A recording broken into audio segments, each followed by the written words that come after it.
আসসালামু আলাইকুম রহমতুল্লাহি বরকাত। আমি শুরু করছি পরম করুণাময় আল্লাহ তাআলার নামে।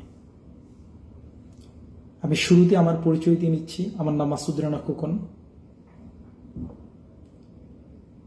আমি চন্দনের মাধ্যমিক বিদ্যালয়ের সমসাময়িক বিষয় নিয়ে অর্থাৎ বিদ্যালয়ের সম্পর্কে আমি দু একটি কথা বলার জন্য আমার উপস্থাপনা পেশ করছি। আমি চন্দনাইল বিদ্যালয়ের সম্মানিত সকল শিক্ষক, ম্যানেজিং কমিটি, সাবেক সিনিয়র বড় ভাই এবং আমার সহপাঠী এবং স্নেহের ছোট ভাই সকলের উদ্দেশ্যে বলছি, আপনারা একটি বিষয় অবগত আছেন যে চন্দনাইল মাধ্যমিক বিদ্যালয়ের একটা সাবেক অ্যাসোসিয়েশন নামে একটি গ্রুপ আছে। এই গ্রুপটি মূলত আমি ক্রিয়েট করেছিলাম। করেছি এই কারণে, কারণ চন্দনাইল মাধ্যমিক বিদ্যালয় 1996 সালে প্রতিষ্ঠিত হয়েছে। 96 থেকে প্রতিষ্ঠিত হলেও কার্যক্রম শুরু করলো 96 সাল থেকে এসএসসি পরীক্ষায় অংশগ্রহণ করতে পারেনি। আমার সম্ভবত মনে হয় 1998 সালে প্রথম ব্যাচ পরীক্ষা দিয়েছি। তবে আমি চন্দনাইল মাধ্যমিক বিদ্যালয় থেকে 2005-এ পরীক্ষা দিয়ে সফলতার সাথেই শেষ করেছি স্কুলে। তারপরে মজিদ কলেজ দিয়ে ঢাকা এখন বর্তমানে আমি কর্মরত অবস্থায় আছি। তবে এই গ্রুপটা আসলে মূলত করেছিলাম যে আমাদের চন্দনাইল মাধ্যমিক বিদ্যালয়ের 25 বছর উপলক্ষে একটি রজত জয়ন্তী একটি প্রোগ্রাম করি। এই গ্রুপের এডমিন আছে চন্দনাইলের মাসুদ রানা, আরো কয়েকজন আছে। তবে গত 3-4 বছর আগে আমরা ঈদ উল ফিতরে মেবি নাইলে ঈদ উল আজহাতে হবে, আমরা সাবেক বড় ভাইদেরকে 1996 সাল থেকে শুরু করে 2022-23 সালের সকলদেরকে মেসেজ করে আমরা একটা স্কুলে প্রোগ্রাম করেছিলাম। স্কুলে একটা সামনে একটি কমিটি, আহ্বায়ক একটা কমিটি করার জন্য, কমিটির মাধ্যমে আমরা একটা রজত জয়ন্তী প্রোগ্রাম করব। এটাই মূলত আমাদের প্ল্যান ছিল। ওভারঅল স্কুলের সার্বিক পরিস্থিতি তা জানেন, বর্তমান বাংলাদেশ সরকার, অন্তর্বর্তীকালীন সরকার দেশ পরিচালনা করছে। এর মধ্যেই বাংলাদেশের ওভারঅল সব জায়গায় অনেক কিছুই রদবদল হচ্ছে বা পরিবর্তন হয়েছে বা হচ্ছে। তবে সেই ধারাবাহিকতায় আমাদের চন্দনাইল মাধ্যমিক বিদ্যালয়ের যে ম্যানেজিং কমিটি, এই ম্যানেজিং কমিটিতেও যারা ছিল বর্তমানে একটা কার্যক্রম স্থগিত আছে। তবে আমি যেহেতু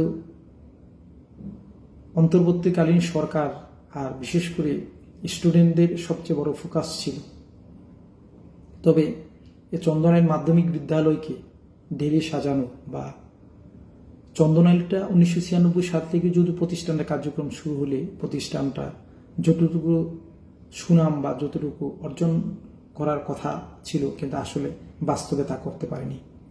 এই না করার বিভিন্ন কারণ আছে। কারণ স্কুলে শিক্ষকদের সমস্যা ছিল, প্রায় হেডমাস্টার অনেক দিন ধরে ছিল না। ওভারঅল এটা প্রবলেম ছিল।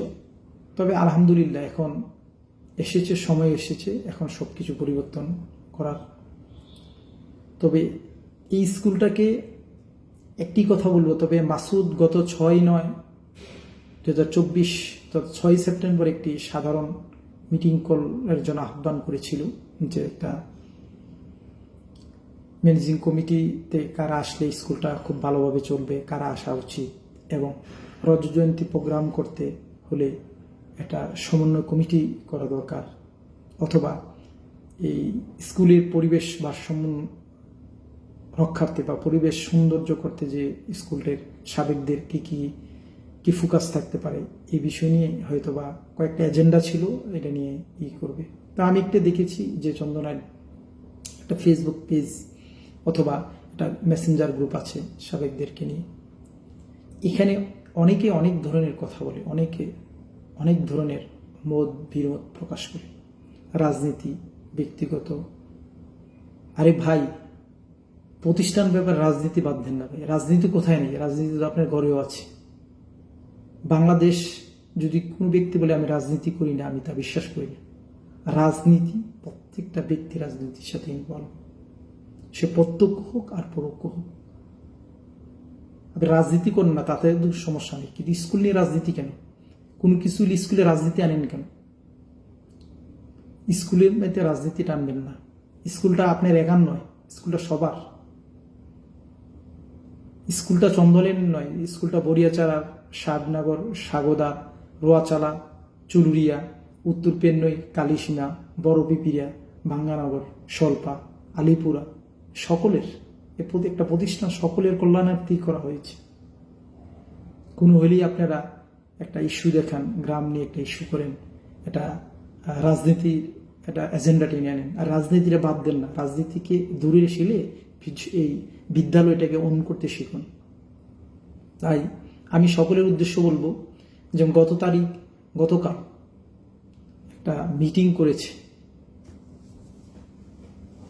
আমি দেখেছি ফেসবুকে একটা পেজে দেখেছি, আমি বিষয়টা জানি না, তবে অনেকে হয়তো উপস্থিত হয়েছে।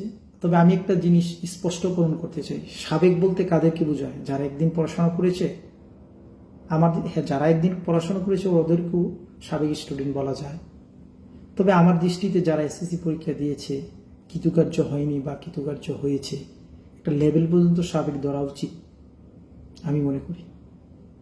আর সবচেয়ে বড় হলো, দেখেন, ইচ্ছা করলে কিন্তু একটা প্রোগ্রাম করা যায় না। একটা প্রোগ্রাম করতে অনেক ধরনের অ্যারেঞ্জিং একটা ব্যাপার আছে, রেজিস্ট্রেশন কার্যক্রম ব্যাপার আছে, একটা কমিটি করতে হবে, কমিটির অনেকগুলো উপকমিটি থাকবে, এই সবগুলো সমন্বয় করে একটা অনুষ্ঠান করতে হয়। তবে আমি চাচ্ছি এই চন্দনের মাধ্যমিক বিদ্যালয়ের উত্তরোত্তর সাফল্য কামনা করছি। এখানে সিনিয়রদেরকে বাদ দিয়ে কিছু করতে পারবেন না।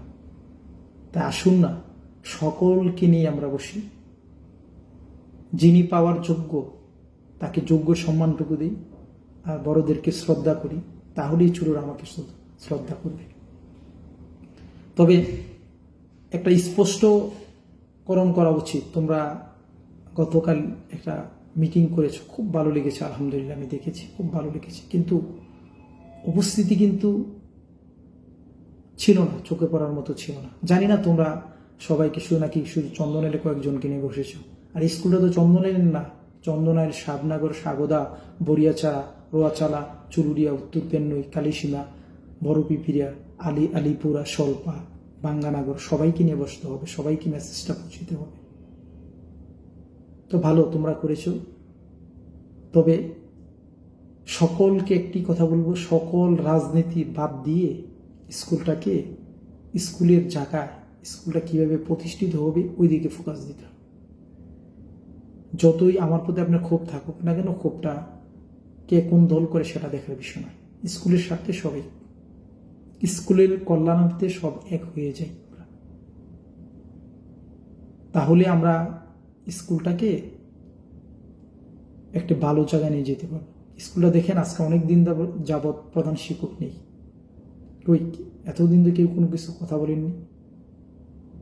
এই স্কুলটার কমিটি থেকে শুরু করে সিনিয়ররা যারা আছে, তা আপনারাও এই স্কুলে আসবেন, কারণ ডাকলে। আর টাকার জন্য আমি মনে করি সিনিয়রদের পক্ষ থেকে একজন অ্যাক্টিভ হয়ে এটা মিটিং কল করা উচিত। আমরা যারা আছি, আমাদের জুনিয়র যারা আছে, তারা হচ্ছে সিনিয়ররা কল করলে আমার দৃষ্টি সবচেয়ে ভালো হবে আমি বিশ্বাস করি।